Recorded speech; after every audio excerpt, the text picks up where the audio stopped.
Welcome everyone to another episode of Nova Talks. Today we have the brilliant Seth Yudof with us. Seth, please introduce yourself. Hey man, thanks for having me on here. Yeah, I'm here in Las Vegas right now where it's starting to get super hot Mm, finally. But yeah, I'm an entertainment guy. I've been in the business for longer than I care to admit. It's close to 30 years now. And I was a performer and I toured around the world. I was a guitar player. I toured around the world as a magician after that when grunge killed my music career.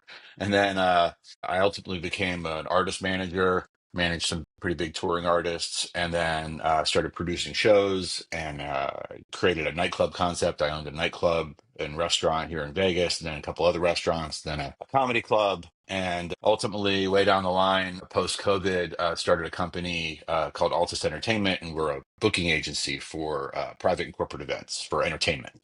So we book everything from magicians and acrobats all the way up to literally we had a few months ago we did Alicia Keys and we had Gwen Stefani before that. Just had acts that you might be too young to know, but Sugar Ray, Tonic, and Better Than Ezra. We just had a big event in Mexico for an automaker. Yeah, so it's I've been all over the place, but it's always in the entertainment side of things, or almost always. for the record, I did know a few of those names. Just want to put that Did out you? there. All I right, did, all I right. did. So, 30 plus years in the entertainment business. When was it that you decided to take the leap and create your own? I mean, I've just always been, I think I was a serial entrepreneur before I realized I was being an entrepreneur, right? Like I wanted to be this guitar player. So in my mind, never was a 9 to 5. Like I was just like, Hmm. okay, well, this is what I'm doing. I'm good at this. I'm going to go learn I was more about learning the right songs and finding the right guys to play with than it was about having a regular career, which is weird because I actually have an engineering degree from an Ivy League school. So I'm sure my parents are thrilled that I went from that to, jump into entertainment. But I always did that. But what happened is just, and it seems like big world events have always like caused change in my career. And I'm sure that happens to other people. But 9/11 made a big change in what I was doing and shifting from performer to producer because I had been amassing these contacts over time, but I was pretty young and I just had a limited number of people that I could reach out to and say, hey, do you want to buy my show? And they weren't buying anymore. And I just realized I needed to have more than my show to offer. Or they bought my show and that was it. I probably couldn't go back to them for a couple of years. So we Yeah. started coming up with other shows to sell them and, so other products, if you will, and that just turned into being more of an entrepreneur. And eventually, with my magic act that we were doing this magic show that we did all over the world, I had a business partner I was working with, and just realized that we could only be in one place at one time. So, we had hit this amount of money, and unless we really struck it big, like we weren't going to make a lot more unless I could be in more than one place at one time. And by owning things, by producing shows, managing artists, these are things, I could have my hands in lots of things in different places, even though I could only be on one stage. So that's how it sort of developed into, you know, So being owning a allowed you company to owner. to expand and essentially duplicate yourself in a sense. Yeah, So I now you can mean, be in multiple places at once, in theory. instead of, if you own a little mom and pop shop, right? You can only, and you're running it, and it's only profitable because you're the guy behind the counter. Because some of those businesses, like I don't know if you were looking to buying a business, but sometimes like the business only makes sense if you're willing to run it.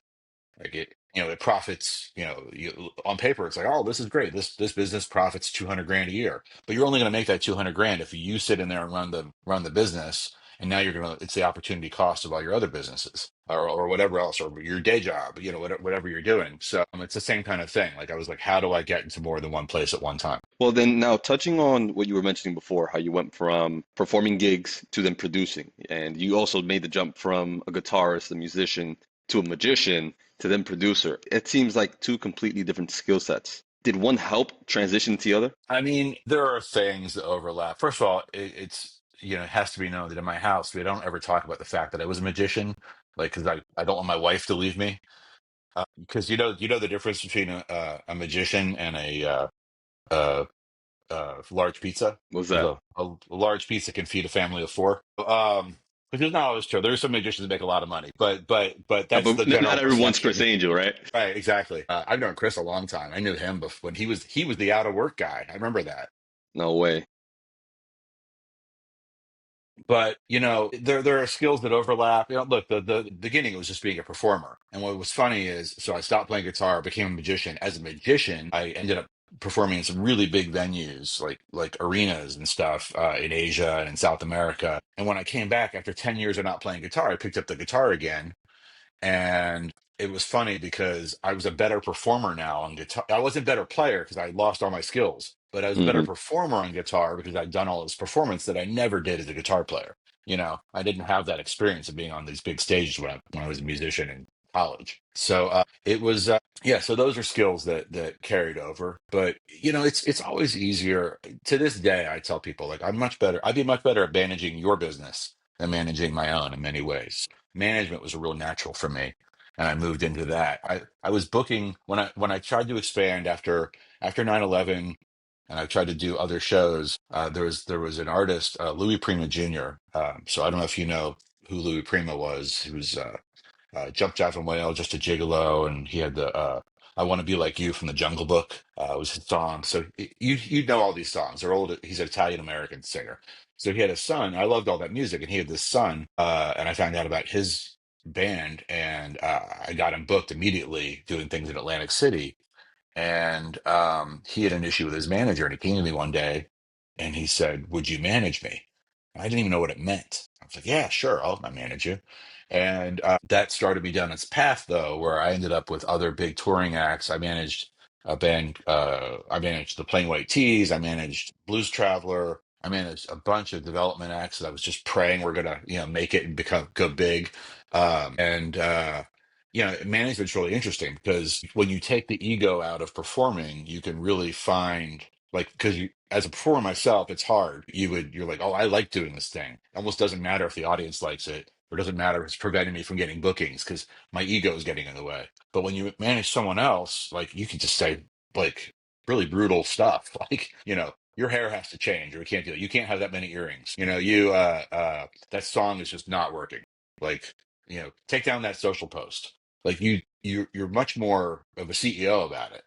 Hmm. uh and so I learned a lot by managing other artists, and there's some of those artists we did, really improve their revenue by a lot. But again, I didn't know at the time. I thought I was in the entertainment side. I didn't really realize I was getting into the business side as much. Got any notable names you can mention to us now that you've worked with in the past or currently work with now? Any other I ones? mean, well, I've worked with a lot of, because I was producing shows here, so I did a lot of short-term residencies of big artists. My first residency was Jason Alexander from Seinfeld, Big name. and I had him here for a month, and I got to, I did used to do a lot of work with charities, and so the that would give me these opportunities because the charity would say, "Hey, we heard Jason Alexander was for St. Jude's Hospital, St. Jude Children's Hospital," and they're like, "Jason Alexander is a big supporter. You think you can get him to come in for this event we have in Vegas?" Sure. So I reached out, and then the agent said, "Well, get us a gig in Vegas. We'll do your charity."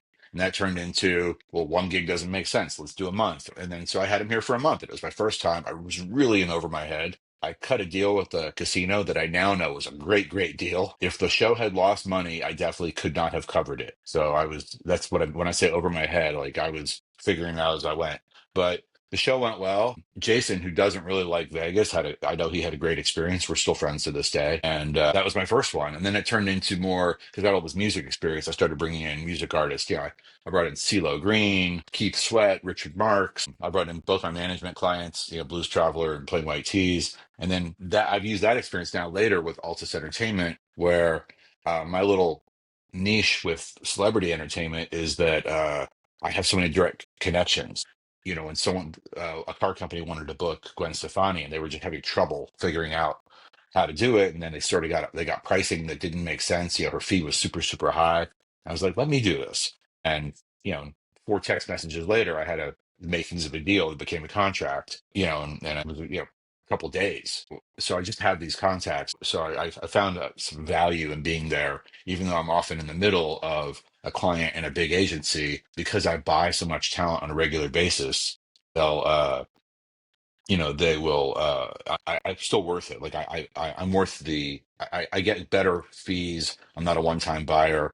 It's worth working with me. And the win-win is, I save them money and I make money. And I'm sure that they view you as an expert, as an industry leader. I mean, you've been in the business and entertainment business for 30 plus years. So for sure that has to account for a lot. But in that same regard, you must have seen a full spectrum of change throughout your career. I mean, How yeah. yeah, but look, I worked with Michael Jackson back in the day. I was at his Neverland Ranch twice. That was more on the design side of things. Before I become in the business side, like Hmm. I remember working with DMX and Jay-Z when you really barely heard of them. And at the time, this is with Death Row Records at the time, they were like they had this new guy that no one had ever heard of. And I didn't meet him, but my contact there was talking. He's like, yeah, they have this new guy, Eminem, and he spelled it and M. And when he talked about Eminem, and I can't say the stuff that Eminem said, but he was like, man, I want to come out on stage. I want to walk outside this, I want these giant woman's legs. I'm going to walk out between them and all this wild thing he wanted. And the way the guy was talking, he just sounded so weird. And then and then the first thing I heard was Slim Shady. I'm like, oh, that's how he talks. I mean, it's not really how he talks, but yeah, that whole character. Yeah, his Um, persona. yeah, so so that was cool. There are some people like that I got to work with. And those artists are wild because like they did the special effects we built for their tour. They used them on like two shows, and they're like, oh, I don't like having this much smoke on stage. And then DMX, trashed the effect. He just didn't take it, and that's pretty common if you talk to people who do special effects Hmm. stuff. These guys change their mind really quickly. Uh, yeah, I mean, I've seen a lot of change. I've just gotten to work with a lot of different genres of artists. Very close to a lot of hip hop artists, like classic hip hop artists, because we did an I Love the '90s residency here in Vegas with like Salt and Pepper, Rob Bass, and Kid and Play, and All for One, and JJ Fad, Tone Loc, a bunch of other acts we worked with. And those are fun. I like working with those acts, and a lot of those acts actually don't have great representation. So we sometimes get calls from big agencies to say, "Hey, will you sort of be the temporary manager and wrangle this all together so we can book a show?" For those of you who don't know, research those names. It's some very, very popular big names from back in the day. Oh man, so yeah, you've worked with some class talent in your time. I mean, things then had their way of progressing. There were systems in which you did things. Of course, in the entertainment business, there's always a bunch of variables. You kind of just got to take your shot at things. But now, of course, I have to plug in the technology that we currently have available to us in AI. Do you find it difficult to implement the new changes that are revolving around the technology? I mean, we use so our agency has a lot of tech behind it. My goal was to build a company that was never going to require me to throw a lot of staffing at it. So we spent a year and a half developing. Well, we're still developing our back end really constantly, but which I'm sure you see on your end. But we spent a year and a half doing that before we started trying to sell entertainment to clients because we were building up our database of content. We have thousands and thousands of artists in our database, so that because part of our secret sauce is that we know the talent. We have talent signed up all over the country, really all over the world, but mostly the U.S. And so if you're looking for something in San Antonio, and you want to get something similar to what you saw when you were visiting Las Vegas, like we might know something. We likely have something similar in the area, or you want to hire something, but the version of what you want in your area is either booked, is too expensive, or isn't good enough for what you want. Like we probably have, a dozen other options that are similar all over the country. We could fly in. So different ways we can help because we have that big database we spent time building. But the back end system, the whole plan was I don't want to have to keep throwing people at accounting and contracts. Like I need to make it so it's all we've got everything's with APIs and really plugged into our system. You need more photos of an artist. There's a button for that. It just sends the email out.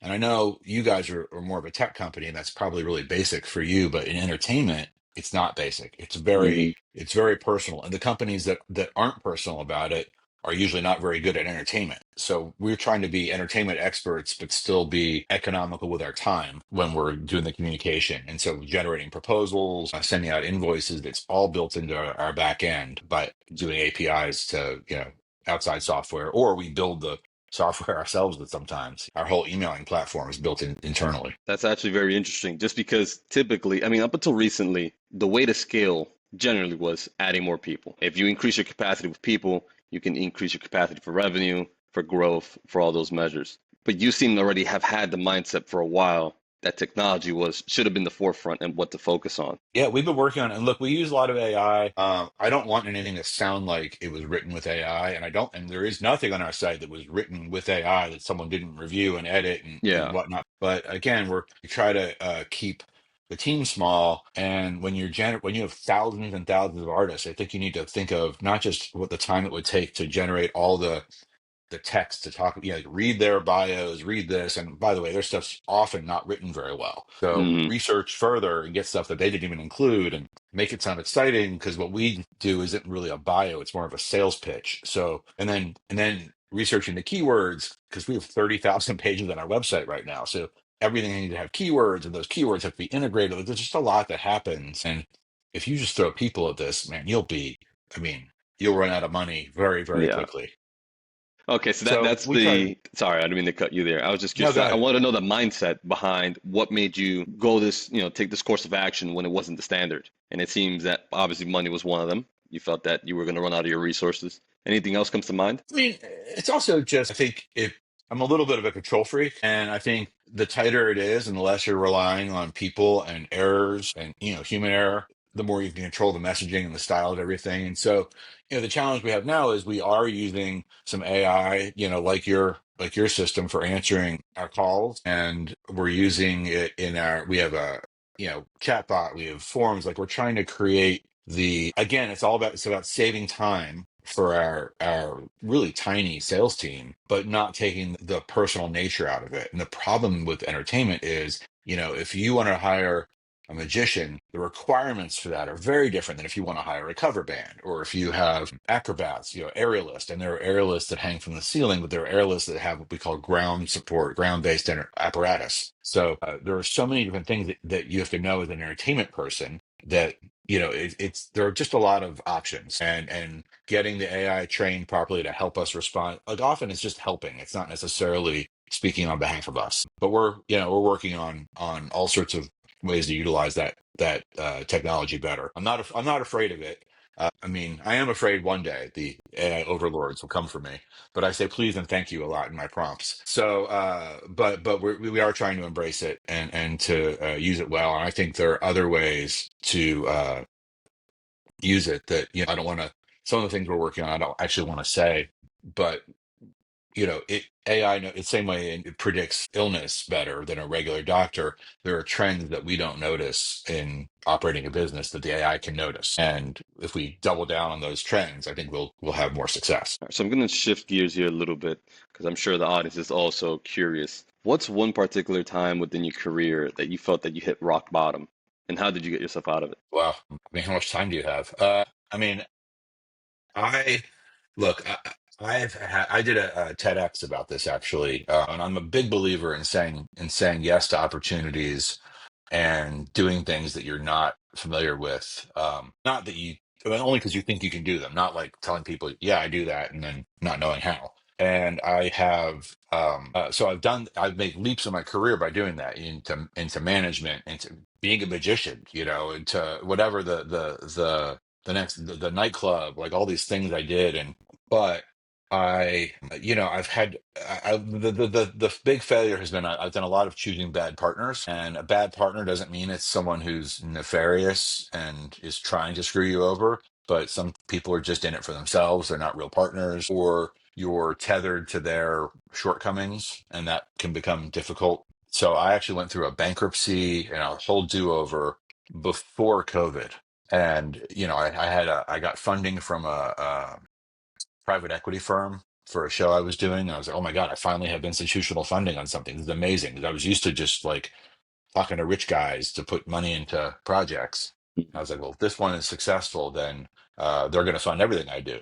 And it turned out, a PE firm is not always on the up and up. And they did things to try to screw me over and push me out of my own project. And anyway, long story short, I had to walk away from them, and I didn't fully raise enough money for that project. Went through the money, all caved in, bankruptcy.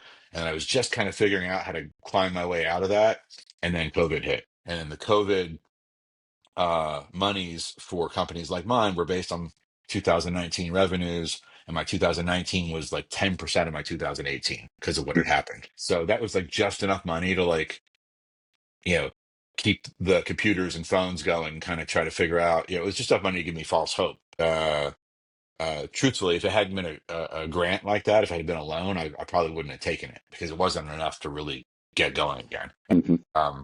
Yeah, that was tough. And then my whole business changed during the course of COVID, not just because of COVID itself, but like in a 2 year period. So because of COVID, shows were canceling, trips to Vegas were being canceled. My business at the time was almost all on shows here in Vegas. So trips are canceling because, your sister got sick, so no one's coming. You get to Vegas and, the lighting guy got sick, so they canceled the whole show, right? So like people aren't buying tickets. They don't want to buy till they're here, about to walk in, because they don't want to lose their tickets or have to be rescheduled for 9 months later at a time they can't come back to Vegas. And they've already paid for their flights. And it's just all these reasons. And then on top of that, the privacy laws for iPhone, especially Apple's privacy, not laws, but rules, and for Facebook, those all change. And those change for the better for you and me, but not for the better for your marketing. So like I was doing a lot of hip hop stuff at the time, and it used to be Facebook knew you liked hip hop because it knew that you talked about it in your messages. It knew that you kept liking these particular posts. It knew that you posted about these things. And now the only way for me to know you liked hip hop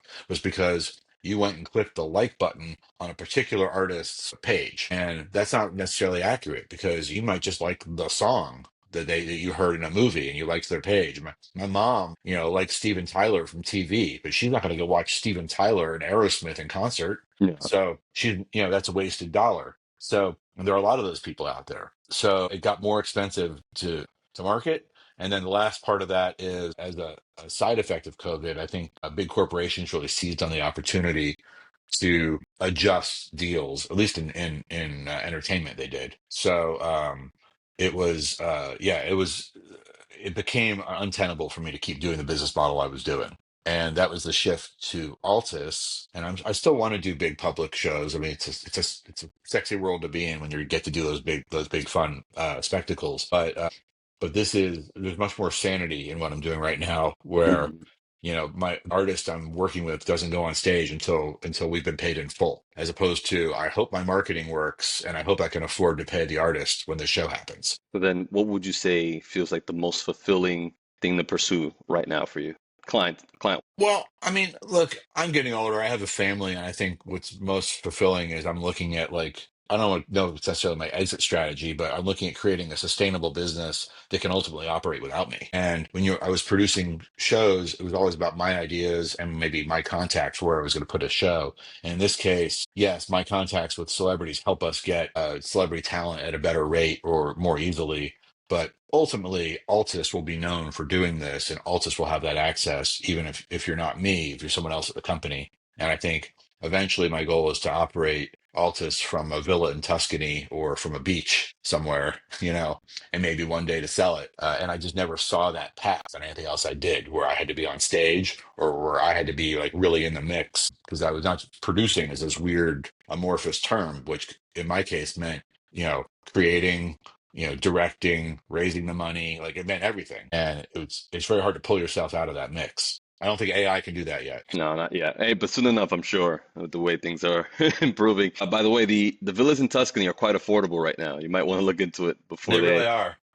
I'm receiving literally on my screen over here, I see emails coming in. I get emails every day about villas in Yeah. Tuscany. So it's like, people have their uh what do they call it? Their goal board or what, I don't know, but I know what you're talking about. yeah, I don't know the term.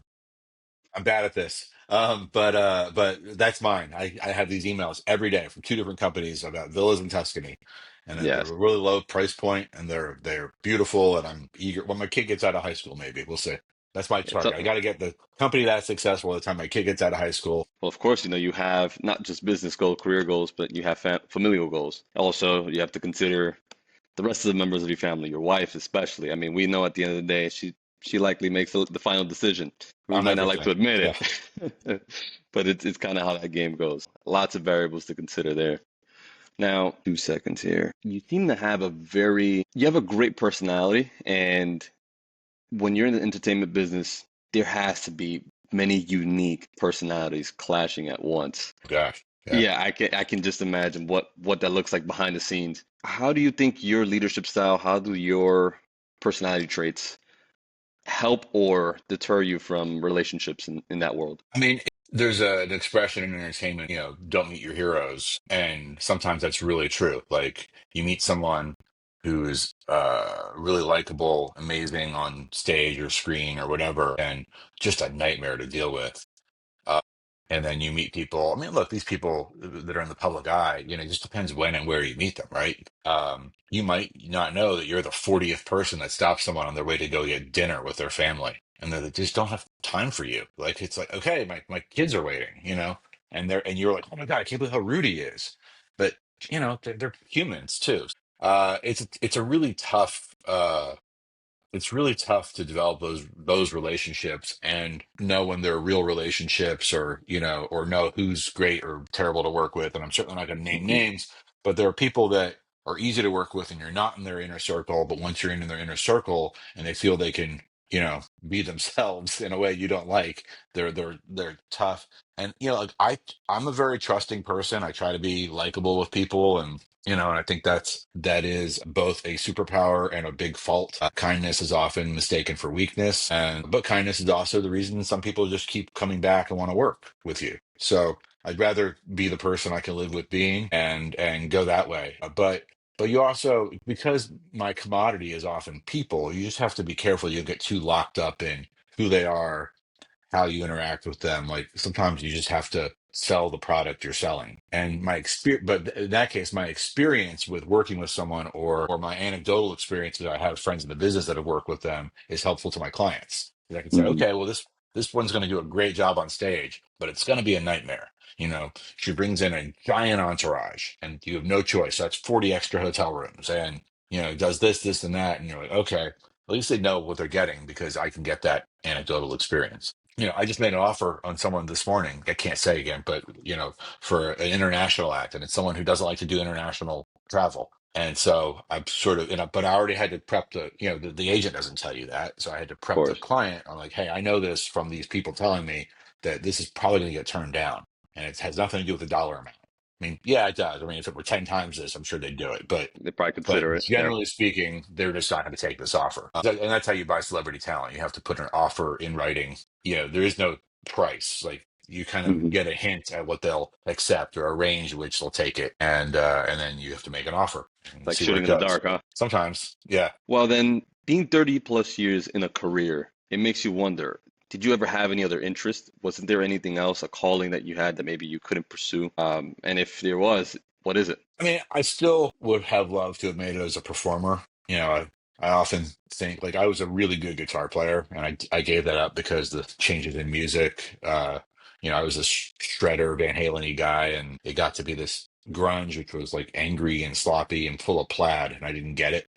I don't know. So, but if I'm realistic about that, I'd probably be teaching guitar to high school students in Austin, Texas right now if I had stayed in that. Like the chances of me having that level of success that I wanted were slim. But if I think back, like I've always just liked having ideas. I've had ideas for inventions, some of which, I saw come to fruition, not mine, but like, years later, I was like, oh, that's that thing I thought of. And then, I have software ideas. I'm actually working on some software products now, some that I want to release to my artists in our database because I think they'll be helpful.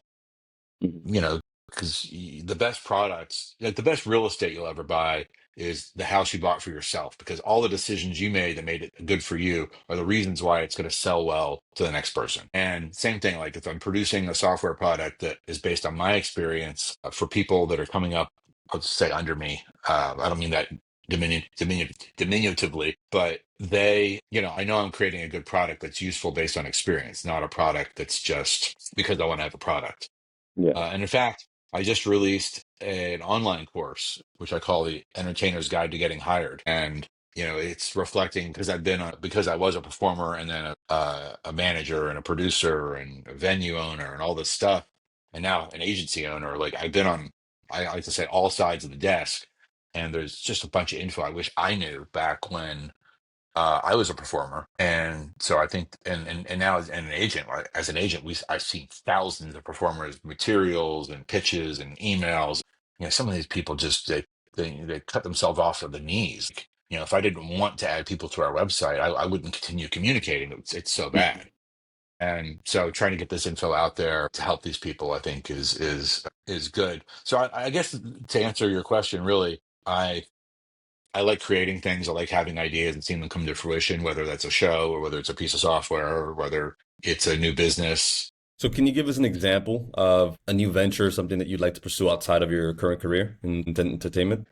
Have a thing called Knibbles, and these are snacks that are packaged in cans like beer cans, and they're, well, I should say like soda cans. I don't know who's watching. It's this really cool, like it's a patented technology for putting them in here. They have a long shelf life, and they fit in cup holders. They don't fall over, and your kid can't fit his grimy hand inside there, so you share it like that, and it's recyclable. So actually, they're fun, but they're really useful. And we're already on sale in Florida with these, and I really see these like taking off in stores, but also in the entertainment industry, which I don't know if I have any here. Oh, I do. Look at that. Yeah, Where, let's see it. where we're pitching to companies, like, where it can be branded. This is a proposal for the BattleBots show, where it's, branded with their company so that you can go to a concert, and Taylor Swift, and there are six different designs and flavors for Taylor Hmm. Swift. Like I'm trying to develop, like, people don't usually get into the concession side of concerts and festivals. I'm not saying people don't, but like branded things don't. So that's Hmm. normally reserved for just food and beverage. And we've found a way to get the artists involved in the concession side of things. I mean, of course, that's easy advertisement right there. And Yeah, everyone's but gonna walk it's a around and cool walking. project. It's Yeah. it's all new to me though. I only sell ideas. I haven't sold things before. So Well, I'm sure with the trajectory that you've been on and how many transitions you made in the past, this will probably be an easier one for you to make. we'll So, see. I good mean, luck. it's a lot. It'd be a lot of irony after 30 years in entertainment to make millions of dollars in peanuts. So we'll see. Well, Seth, where can we find you? What are the best places? What social media? I mean, well, social media, I mean, my best is probably LinkedIn. I mean, LinkedIn? I'm on there a lot, and people contact me there a lot. And then all other social media for me is really either I don't look at it much these days, or it's just for fun. Okay. And then but going through Altus Entertainment, we're putting out content all the time, and like this course I'm doing. And I think that, I mean, I hope I'm doing interesting things for people to keep up with me. I love writing these pieces for Rolling Stone. So those are super fun. I'm no big writer yet, but and I don't even know that I aspire to be, but I love like having an opportunity to put the thoughts out there that my wife doesn't want to keep hearing and my friends don't want me to talk about. So I can just pontificate about where we're going with AI and the business. It's affecting entertainment a lot. I'm actually writing a piece right now on what the future looks like, and I know a lot of people are. But I feel like AI is coming for a lot of jobs. In fact, I don't know if you know this, like the head of Fiverr, the CEO of Fiverr, sent a memo out to all their Hmm. employees saying AI is coming for your job and my job, and all of our, the whole platform, the people who are on it, the people who work at Fiverr is ultimately going to be AI. And and I just started thinking about it. I feel like in entertainment, some of the jobs that today might be considered, and not certainly a non-essential job, but things that are performed on stage in person by live people, sports, so sports and concerts and things like that, like that will become a commodity. And I think that you're going to see a move towards that being important and taken much more seriously because it's something that AI certainly can't do, or at least not at this stage. Or even if it can do some of that stuff, I think it's only matters to watch it. Like you only care about that guy running the ball because it's amazing what he can do with his body and how much work went into that for years and training. I think just because that, someone is like race cars are only interesting, I think, because there are drivers in them. So, Hmm. yes, it's finely tuned and it's better, but I don't think a robot running a ball is going to scratch the itch we have for seeing humans excel at what they do. So I think live sports, live entertainment is going to get a Maybe at boost, first. actually. Maybe at first we'll be like, oh, wow, robots. Because everyone Yeah, kind for of a just short starts like, period oh, of that's time. cool. A robot playing a Yeah. piano. But after the novelty's gone, it's like, we want the real thing. At Yeah, least. it's like you're impressed by, there's feeling in something. Even if a robot plays it exactly the same as someone else, it's different because it was programmed to do that, or it learned to do that by watching a person do it. Whereas a person playing that way is, expressing a feeling, and there's some intangible way that that's communicated in music, especially. I mean, but recorded things, I think you're going to see a lot of that go away. I mean, it's amazing what can happen with AI music right now, and what's happening with the last 2 weeks in AI video is wild. So Incredible. you're going to see movies and TV shows and complete music albums come out with no people involved. Yeah, I had seen a video the other day where they were talking about the future and how we're going to have AI generated movies at the movie theaters, and then we're also going to have organic made movies at the movie theaters, in which the organic are going to be priced 3 times as much because they're made 100% by humans versus the AI ones, I which mean, are made hopefully we to, commoditize, hopefully we value yeah. it and we want that. But I think you're going to see, I mean, there's going to be a day when you sit down and you're like, I want to watch a movie Hmm. with Zendaya in it, and I think she should be like a cop. You know what? She's going to be a cop on Mars, and but make it funny, and then it generates the movie.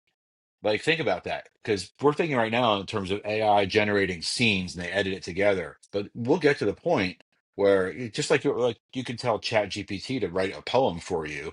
Like it'll be like that simple. You Yeah. have a 3 sentence prompt and it generates a movie. And because you want a movie that's going to make you feel happy because you're in the mood that needs that, because you sometimes you're like, I want something funny, so you start Hmm. scrolling for something comedy, or you want to watch something scary, you want to watch something romantic because you're with your significant other or something. It'll just craft that. Yeah, but now you can just prompt it and you have your own I personal mean, movie it at will your get there. fingertips. There's no question it will get there. Yeah.